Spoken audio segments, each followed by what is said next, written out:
Please allow. बहुत सारे नए लोग हैं तो मैं अपना इंट्रोडक्शन करती हूँ, थोड़ा आवाज़ में थोड़ा प्रॉब्लम है। मेरा नाम एंजल जोगी है और 25 ईयर्स बैक परमेश्वर पिता ने मेरे जीवन में बहुत ही अद्भुत कार्य किया। मेरे प्रियो, मैं एक बहुत ही हार्ट पेशेंट थी, मेरा हार्ट में ब्लॉक था और डॉक्टर ने कह दिया था कि मेरा जीना बहुत मुश्किल है। और मैं बहुत दुबली पतली थी, कॉलेज में पढ़ती थी, बहुत हमारे जीनों में तकलीफ था। और मेरे पिता जब गवर्नमेंट जॉब करते थे तो उनके द्वारा हमें हॉस्पिटल्स फ्री में था, जो भी ऑपरेशन जो भी दवाई था। लेकिन जब मैं हॉस्पिटल में हर महीना मुझे एडमिट होना पड़ता था। पुणे में एक रूबी हॉल हॉस्पिटल है बहुत बड़ा हार्ट का, और वहाँ पर मुझे हर महीने में 15 दिन 20 दिन एडमिट होती थी मैं। और डॉक्टर्स आते थे और कहते थे कि सच यंग गर्ल, बहुत यंग लड़की है, इसका भी जीवन का कोई ये नहीं है, जी नहीं पाएगी, क्योंकि मेरा हार्ट बीट्स बहुत कम हो रहे थे और ब्लॉक्स थे और मैं कुछ भी नहीं खा पा रही थी। जो भी मैं खाती थी तो मुझे लिक्विड दिया जाता था, कुछ हार्ड जो भी सॉलिड फूड नहीं खाती थी। जो भी ऐसे समझ रहा है ना मेरे पास, आप लोग को हिंदी क्लियर है ना? तो जो भी मैं खाती थी मुझे तकलीफ होता था। लेकिन परमेश्वर पिता, मुझे यीशु मसीह के बारे में नहीं पता था, क्योंकि मैं एक क्रिस्ती फैमिली से नहीं हूँ बचपन से। प्रभु ने मुझे 2000 में बुलाया, क्योंकि प्रभु ने कहा कि उसने सभी जो उसके बच्चे हैं उसको दूर करवाते हैं, मतलब प्रभु के बच्चों को वो बुलाता है किसी के भी द्वारा। हालेलुया। तो बहुत बार ऐसे हुआ हमारे जीवन में कि हमें बहुत स्वार्थता मिली लेकिन हमने ध्यान नहीं दिया। बहुत लोग, वो तो अभी मैं बोलूँगी तो बहुत टाइम जाएगा क्योंकि हमें वचन सीखना है, लेकिन मैं शॉर्टली मेरा आपको इंट्रोडक्शन दूंगी कि प्रभु ने मेरे जीवन में अद्भुत कार्य किया। मैं बहुत जगह जा चुकी थी, बहुत थक चुकी थी जीवनों में, और मुझे ऐसे लगता था कि मेरे जीवन अभी खत्म हो गया, अभी मेरे जीवन में कुछ भी नहीं है। Praise the Lord. मेरी बड़ी बहन है और हम दोनों, वो तो कह रही थी कि अगर मेरी बहन को कुछ हुआ तो मैं आत्महत्या कर लूंगी। वो हमारा ऐसा परिस्थिति था कि घर में डर सा महसूस होता था, क्योंकि डॉक्टर ने कह दिया था कि इसको कभी अटैक हो सकता है, इसका जीवन में बहुत प्रॉब्लम्स है। लेकिन परमेश्वर को धन्यवाद हो, पहली बार जब मैंने प्रभु के वचन सुना तो पहली बार एक वचन ने मुझे स्पर्श किया, क्योंकि मेरे जीवन में आशा नहीं थी।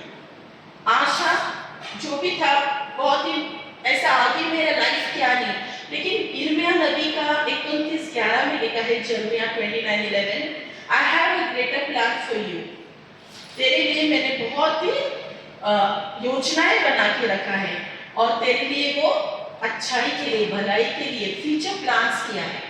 जब मैंने ये वचन पढ़ा, आपको पता है मेरे प्रियो, वचन बात करता है, वचन परमेश्वर का जीवित है, और मुझे वो बहुत स्पर्श हुआ, क्योंकि मेरे जीवन में आनंद का एक हंसी नहीं था, जीवन में खुशी नहीं था, और मुझे लगा कि मेरा जीवन अभी समाप्त है, कोई भी मेरी लाइफ में नहीं हो सकता है।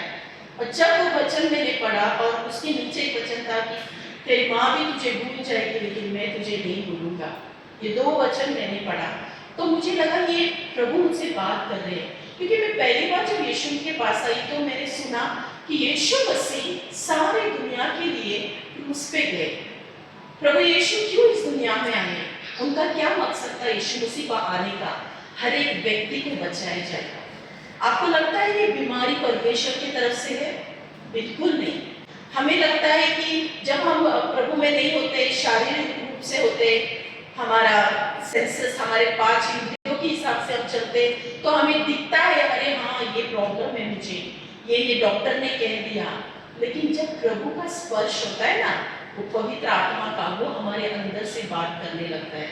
और जब पवित्र आत्मा के द्वारा, जब वहां से प्रभु का प्रीचर, जो प्रभु का सेवक जब बात कर रहे थे तो मुझे बहुत स्पर्श हुआ। और उन्होंने कहा कि यहाँ इस भीड़ पर, बहुत सारे भीड़ में एक लड़की है जिसे प्रभु छू रहा है और परमेश्वर का आत्मा उसे स्पर्श कर रहा है। वो बोलने से पहले ही मेरे अंदर से मुझे बहुत ही एक अद्भुत सामर्थ फील हुआ। मैंने कहा कि प्रभु, क्योंकि मैं बहुत रोक कर देखी थे दिल से कि पिता मैं सब थक चुकी हूँ, अब मैं यीशु आपके पास आई हूँ। और मैं आपको कहती हूँ कि प्रभु ने हर एक हृदय देखता है। परमेश्वर मनुष्य ऊपर से देखता है लेकिन परमेश्वर हृदय देखता है। जो सच्चे दिल से उसे पुकारता है, उसके मन से उसे जगह करता है, प्रभु छू लेता है उसे। हालेलुया। तो उनका वचन मुझे स्पर्श किया और मैं बहुत आनंदित हो गई। और उसी दिन जब वहाँ पर प्रेयर था, नेक्स्ट डे वहाँ पर खाना वगैरह जब देते तो मैं अच्छी तरह से खाने लगी। जो मैं खा नहीं पाती थी मैं खाने लग गई और मुझे लगा कि मैं अच्छा भी स्ट्रेंथ आ रहा है मुझे जो ब्रीथ का प्रॉब्लम था, सांस नहीं थी, मैं भी कंटिन्यू आपसे बात कर रही हूँ, समय बात नहीं कर पाती थी, स्टेप्स चढ़ूँ तो थक जाती थी, तो मैं इतनी थक जाती थी। तो मेरे बोला मुझे क्या हुआ, समथिंग हैपेंड, आत्मा में स्पर्श हुआ। आत्मा में क्या हुआ, अंदर से प्रभु का कार्य शुरू हुआ मेरे जीवन में 2000 में। और ऐसे हमारा एक प्रभु के साथ एक जर्नी शुरू हुआ।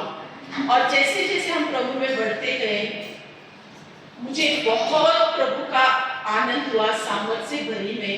लेकिन एक बात मैं आपको बताना चाहती हूँ, चंगाई मिलेगी आपको, जब आप प्रार्थना करोगे चंगाई मिलेगी, लेकिन उसमें कंटिन्यू रहने के लिए प्रभु ने वचन कहा है यूहन्ना 8:31 में, उसने कहा है कि अगर तुम मेरे वचनों में बने रहोगे तो तुम मेरे शिष्य बनोगे और सत्य तुम्हें छुटकारा देगी। Hallelujah.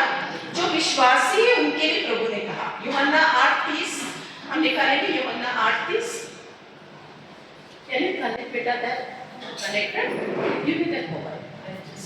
I want to read. तो प्रभु का वचन क्या कहता है कि तुम्हें वचन में बने रहना है। तो मैं बनी नहीं थी। क्या हुआ, शादी हो गया, शादी के बाद पता है आप लोग को बहुत बिजी लाइफ हो जाता है, बच्चे संभालना ये, तो मेरा प्रेयर लाइफ कम हुआ, वचन में ज्यादा पढ़ नहीं पाई। बाइबल पढ़ती थी बीच में। पहली बात मैं आपको बताती हूँ मेरा वीकनेस, मैं रीडिंग में बहुत वीक थी। मुझे रीडिंग मतलब पूरा बुक पढ़ने के लिए मुझे बहुत ये होता था, अरे इतना बड़ा कैसे पढ़ूं, है ना। तो मुझे ऐसा था, मैं कोई स्टोरी बुक तो पढ़ती ही नहीं थी, कोई बुक ऐसे बड़ा होता था साइड में रखती थी। लेकिन जब बाइबल देखी थी, चलो ये पढ़ेंगे, फिर बीच में फिर ये पढ़ेंगे, बीच से पढ़ती थी, मुझे कुछ समझ में नहीं आता था। लेकिन जब मैंने प्रभु से प्रार्थना की, मेरा लॉकडाउन के टाइम में मैंने परमेश्वर को बहुत दिलों से मैंने कहा कि प्रभु मुझे बाइबल कॉलेज ज्वाइन करना है, मुझे बाइबल पढ़ना है। लेकिन मुझे कुछ हुआ नहीं, रास्ता नहीं, मतलब दूर मुझे जाना था, नहीं हुआ। लेकिन उस समय मुझे घर में ही बैठकर वचनों को पवित्र आत्मा के द्वारा मैं पढ़ती गई। पवित्र आत्मा मुझे एक उसके लेबर्स भेजे, उसके प्रभु के जो लेबर्स होते, जो प्रभु के नियुक्त किए हुए लोगों के द्वारा मुझे वचन का और प्रकाशन मिला। और मैं जान गई कि ये प्रभु ने चंगाई तो दे दिया है, लेकिन शैतान आकर हमें सताएगा और हमें वचन के साथ खड़े रहना है। वचन हमारे लिए क्या है, हमारे लिए शस्त्र है, वो आत्मिक शस्त्र है। क्योंकि बाइबल में लिखा है कि तुम्हारी लड़ाई कोई मनुष्य से नहीं है, हमारी लड़ाई किसके साथ है, आत्मिक लड़ाई है हमारा। Praise the Lord. और परमेश्वर का वचन आत्मा है। तो मैं ये सब नहीं जानती, इसकी परिपूर्णता से हम सब ने तो रीड दैट बुक, दैट यूहन्ना 8 chapter 8 verses 30 and I'll just open. You don't read that.